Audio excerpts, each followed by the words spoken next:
I'm sure everybody can relate to this. Okay, maybe not this exactly, but how about chains, flower fields, stacks of books, or hair? There is no reason to draw every single detail by hand when Clip Studio Paint's brush features allow you to create versatile tools that save you tons of work. While the software contains many default decoration brushes, and you can download more from the assets, nothing beats the joy of creating a custom brush to fit your personal style and needs. In this tutorial, we will create several different brushes to explore the possibilities. This guide is suitable for both beginners and advanced users. It introduces custom decoration brushes step by step and gradually helps you master the main brush settings so you can invent your own tools and enjoy experimenting with them. As usual, most of the brushes shown here are available for free download in my assets. Simple brushes. Pearl brush. To create a pearl necklace, first draw one pearl. Go to Direct Draw Tools and choose Ellipse. In Tool Property, check Aspect Type and click Specify Length. The two rows below set the circle size in pixels, about 200 pixels is enough. Clicking on the canvas creates the circle automatically. Shade the pearl using any method you like. You can lock the layer's transparency and paint directly, or clip shading layers using Clip to Layer below. Place the pearl layer or layers into a folder and give it a descriptive name. Duplicate the folder by Alt-dragging it, then right-click and select Merge Selected Layers. Go to Edit, Register Material, Image. The material name will match the layer name. Make sure to check Use for brush tip shape. This is an essential step to remember. Choose a save location. Add tags if you like, but if your names are descriptive enough, you don't need them. Click OK.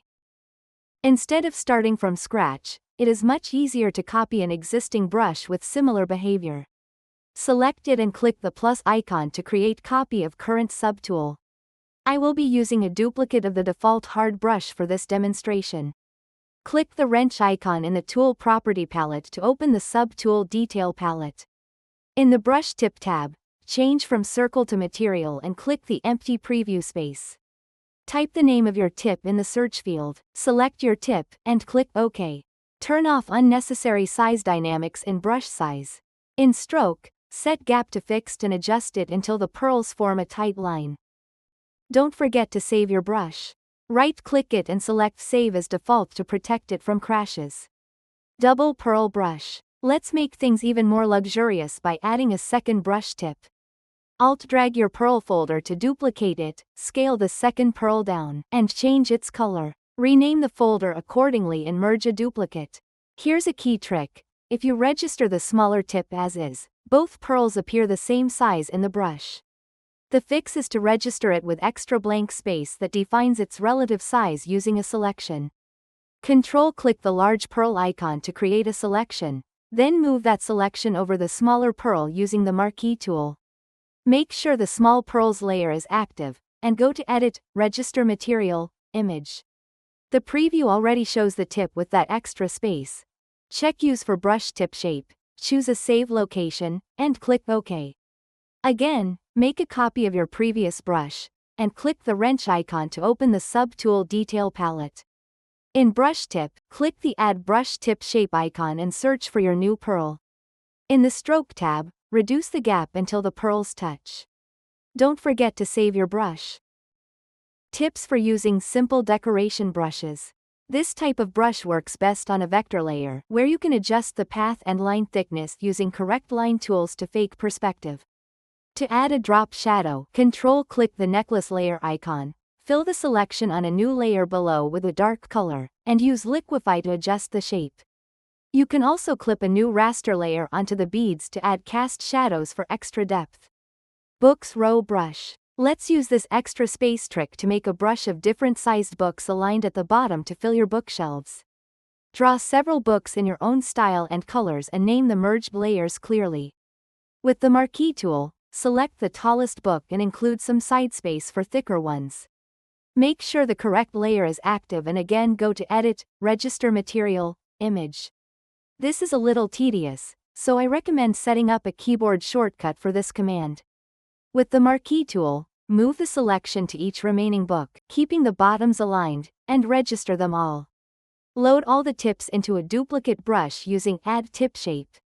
Turn off size dynamics, set gap to fixed and increase it accordingly.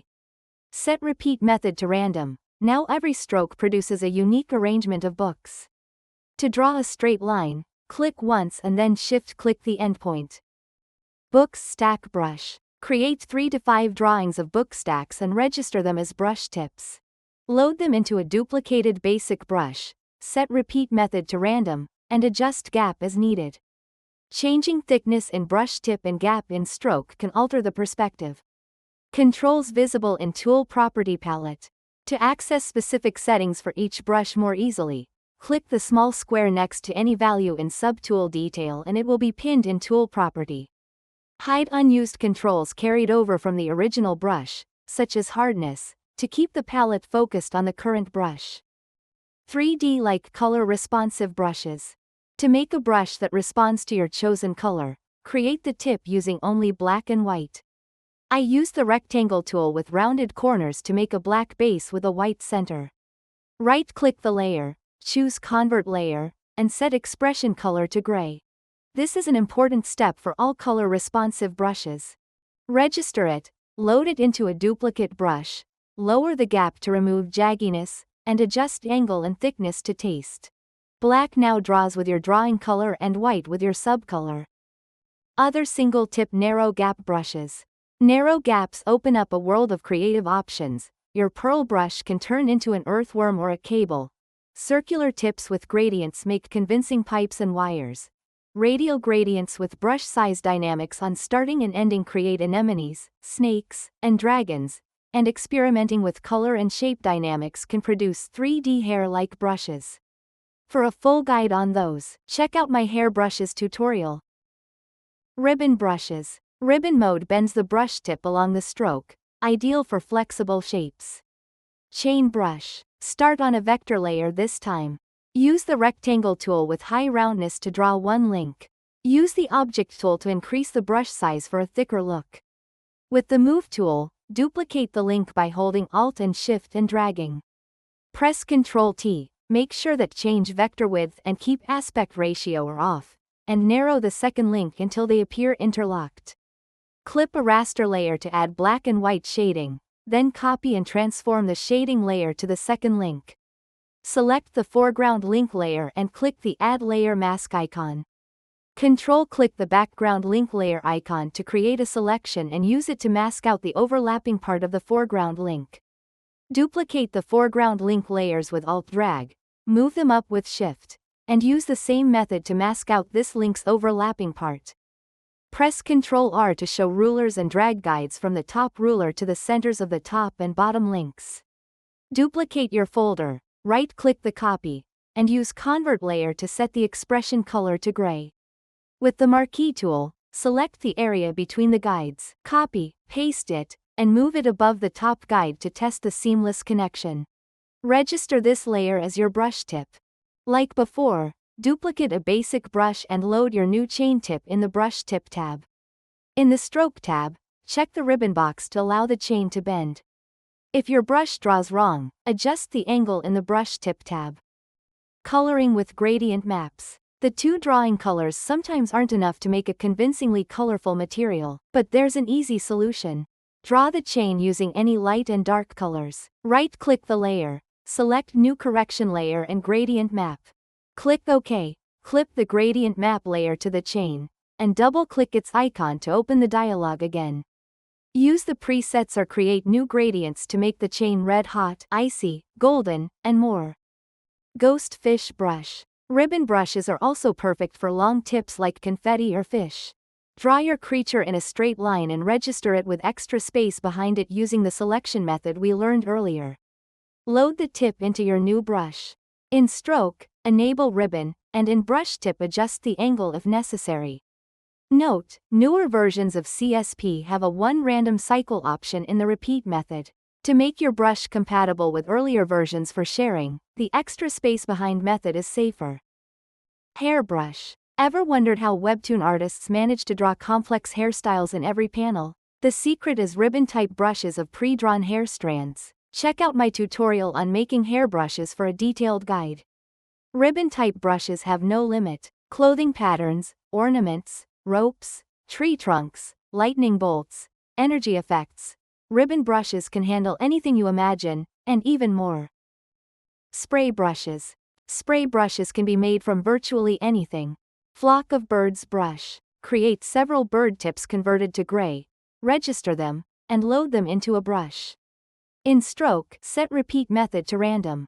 Enable spraying effect. Linking particle size to brush size will keep the tips the same relative to the main brush size. Unlinking it will cause the particle size to stay the same, and changing the main brush size will instead define the scatter area. Spray deviation defines particle distance from the brush's center line. Plus keeps tips closer to the center, while minus pushes them toward the edge. This is useful for effects like fireworks or halos of sparkles. To make the flock look more natural, set direction of particle to random but keep it at a very low value. To change the bird's orientation, simply flip the view of your canvas horizontally. A clipped gradient map layer can push the colors far beyond what your two drawing colors can achieve on their own, like little phoenixes. Flood of squirrels brush. Need a flood of squirrels?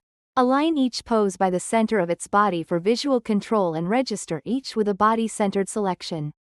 The brush is the same as the bird one. In the stroke tab use large gaps and random repeat method, but in the spraying effect tab set direction of particle to random at maximum value. Flip horizontal at random in brush tip adds even more variety. You can add other tweaks, such as particle size set to pen pressure, and your squirrel brush is ready. Place smaller squirrels on background layers and larger ones in front, then add individual tips manually from the material palette for precise composition. Limitless spray brushes. This works equally well for fields of custom flowers, dewdrops on grass, flying coins, shattered glass, bubbles, rain, or autumn leaves drifting in the wind. Tip: if you set the brush angle to pen dynamics, in the spray effect tab you need to set particle direction to direction of whole spray for the particles to follow the tilt as well. When to use vector versus raster layers. Vector layers are ideal for simple and ribbon brushes like necklaces, chains, tree trunks, or linear comic effects, since you can tweak the path and line thickness afterward using the correct line tools. For spray brushes and ribbon brushes with complex graphics, like the ghostfish or energy brushes, stick to raster layers, as vector processing can produce glitches at extreme angles. 5 points to remember. The expression color of the brush tip layer matters. A color layer always keeps its original colors, while a gray layer draws with your chosen main and subcolors. The selection area around the tip controls spacing and relative size. Always enable use for brush tip shape when registering the material. Don't forget to save your brush. You can easily recolor anything using a clipped gradient map layer. What next? There is also a dual brush function with even more stunning uses, so stay tuned for that next time. In the meantime, have fun experimenting with what you've learned, and don't forget to share your creations in the assets.